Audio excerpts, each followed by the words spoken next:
અનુમાન એ શાનો ભાગ છે? જવાબ, સંશોધન પ્રક્રિયા.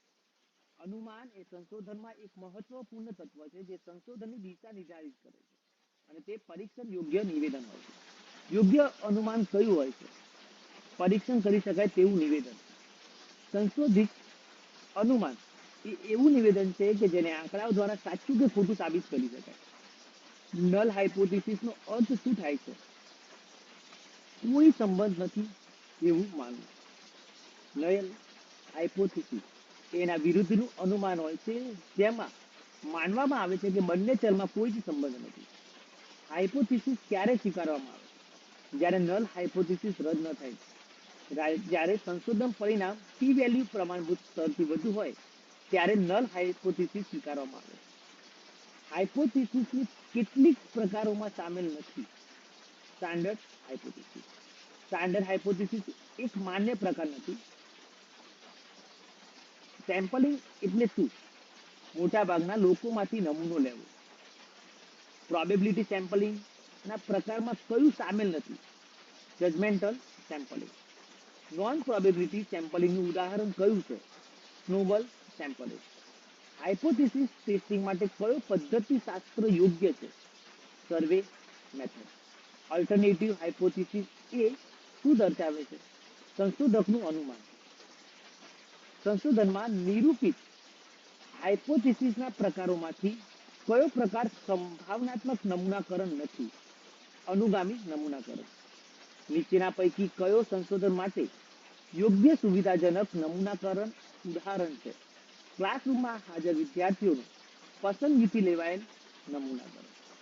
સુજ્ઞાના સંશોધનમાં શૂન્ય પૂર્વધારણા શું સૂચવે છે? પરિબળો વચ્ચે કોઈ જ સંબંધ નથી. નમૂનાકરણ પદ્ધતિ શું સુનિશ્ચિત કરે છે? નમૂનાઓ જનસંખ્યાનું પ્રતિનિધિત્વ કરે છે. પરીક્ષણશીલ પૂર્વધારણા કેવી રીતે વર્ણવાય છે? જે પૂર્વધારણા ડેટાના આધારે ચકાસી શકાય છે. નીચેના પૈકી કયો નમૂનાકરણ પદ્ધતિનું ઉદાહરણ પ્રભુત્વ નમૂનાકરણ તરીકે ઓળખાય છે?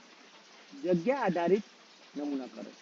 જ્યારે નમૂનાકરણમાં દરેક સભ્યને પસંદ થવાની સમાન તક હોય ત્યારે તેને શું કહેવાય? સંભાવનાત્મક નમૂનાકરણ. શૂન્ય પૂર્વધારણા નકારી દેવાને શું કહે છે? નકારી દેવું. એક સંશોધક તરીકે ગુજરાતમાં વિદ્યાર્થીઓના અભ્યાસ કલાકોનો જીપીએ પર અસર થાય છે. આ પૂર્વધારણા કયા પ્રકારનો? વૈકલ્પિક પૂર્વધારણા. નમૂનાકરણ ભૂલ એટલે શું? નમૂનાનું પરિણામ જનસંખ્યાથી જુદું આવે. કઈ નમૂનાકરણ પદ્ધતિમાં સાદા રેન્ડમ નમૂનાકરણનો ઉપયોગ થાય છે? સંભાવનાત્મક નમૂનાકરણ. વૈકલ્પિક પૂર્વધારણા શું સૂચવે છે? બે પરિબળો વચ્ચે સંબંધ છે.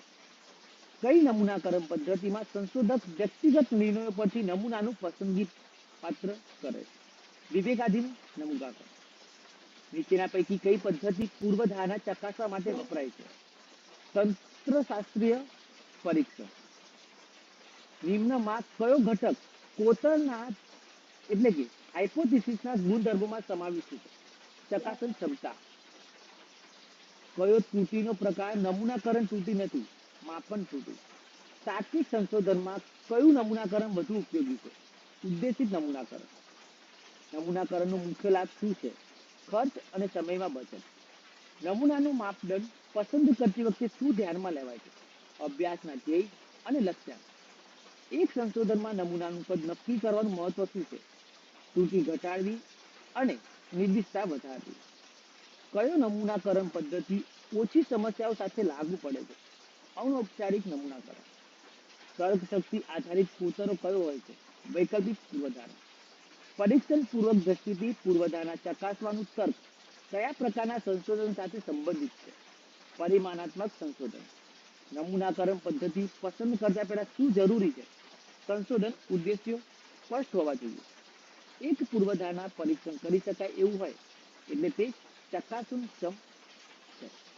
શૂન્ય પૂર્વધારણા સામાન્ય રીતે શું સૂચવે છે?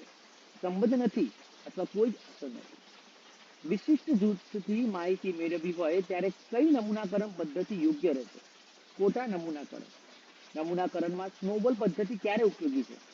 દુર્લભ અથવા લુપ્ત સમુદાય માટે. નમૂનાકરણ પદ્ધતિનો દોષ શું હોઈ શકે? ત્રુટિની શક્યતા વધારે હોય. કયા પૂર્વધારણા કારણ અને પરિણામના સંબંધની તપાસ થાય? કારણાત્મક પૂર્વધારણા. આભાર.